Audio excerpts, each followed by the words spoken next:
BPL এমন এক মঞ্চ যেখানে এক ম্যাচেই নায়ক জন্মায় আবার পরের ম্যাচেই ভিলেন। সেই মঞ্চে চট্টগ্রাম রয়্যালস নামছে এক অদ্ভুত সমীকরণ নিয়ে। ব্যাটিংয়ে প্রশ্নচিহ্ন, বোলিংয়ে ভয়। কোটি টাকার ব্যাটার থাকলেও আসল শক্তি লুকিয়ে স্পিন পেসের ঘূর্ণিতে। কিন্তু টি-20তে কি শুধু বোলিং দিয়ে টিকে থাকা যায়, নাকি চট্টগ্রাম প্রমাণ করতে চলেছে রান না করেও ম্যাচ জেতা যায়? এই দলটা হতে পারে বিপিএলের সবচেয়ে বড় চমক অথবা সবচেয়ে বড় ধোঁকা। চট্টগ্রাম দল নিয়ে বিস্তারিত থাকছে প্রতিবেদনে।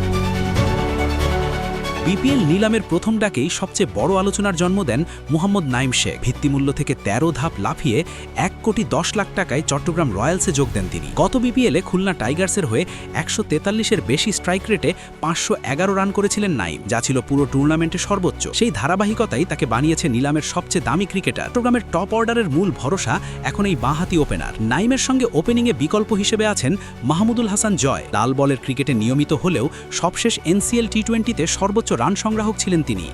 পাওয়ার প্লেতে দ্রুত শুরু এনে দেওয়ার দায়িত্ব থাকছে ও শ্রীলঙ্কার আভিষ্কা ফার্নান্দোর ওপর। মিডল অর্ডারে চট্টগ্রামের বিদেশি নির্ভরতা খুব একটা স্বস্তির নয়।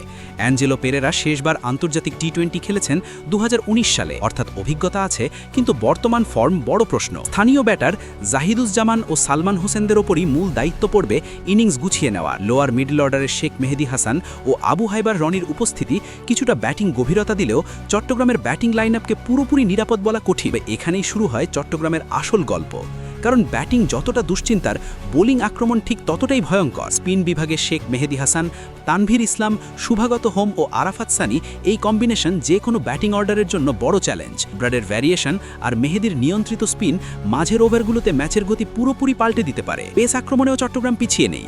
শরীফুল ইসলাম নতুন বলের সুইং আর বাউন্স দিয়ে উইকেট এনে দিতে পারেন। অভিজ্ঞ আবু হায়দার রনি ডেথ ওভারে উইকেট নেওয়ার অপশন থাকায় চট্টগ্রাম বোলিং ইউনিট অনেকটাই ভারসাম্যপূর্ণ। কোচ জাস্টিন মিলসের ক্যাম্পের পরিকল্পনাও পরিষ্কার, ব্যাটিংয়ে যতটা সম্ভব টিকে থাকা আর বোলিং দিয়ে ম্যাচ নিয়ন্ত্রণ করা। যদি বোলাররা নিয়মিত চাপ তৈরি করতে পারেন, তাহলে মাঝারি স্কোরও চট্টগ্রামের জন্য জয়ের পুঁজি হতে পারে। তবে প্রশ্ন থেকেই যায়, সব ম্যাচে কি বোলাররা একাই দলকে টেনে নিয়ে যেতে পারবেন? এই চট্টগ্রাম রয়্যালস এমন এক দল যাদের ভাগ্য নির্ভর করবে বল হাতে শাসন করার উপর। ব্যাটিং যদি মাঝে মধ্যে সহযোগিতা করে, তাহলে চট্টগ্রাম হতে পারে টুর্নামেন্টের সবচেয়ে অস্বস্তিকর প্রতিপক্ষ। আর যদি না করে, তাহলে বোলিংয়ের সব শক্তি নিয়েও তারা আটকে যেতে পারে মাঝপথে। নজর থাকবে নাইম শেখ দিকে। একজন ব্যাট হাতে ভরসা, অন্যজন বল হাতে অস্ত্র। এই দুজনের পারফরমেন্সই ঠিক করে দিতে পারে চট্টগ্রামের বিপিএল গল্প হবে ভয়ঙ্কর নাকি হতাশার।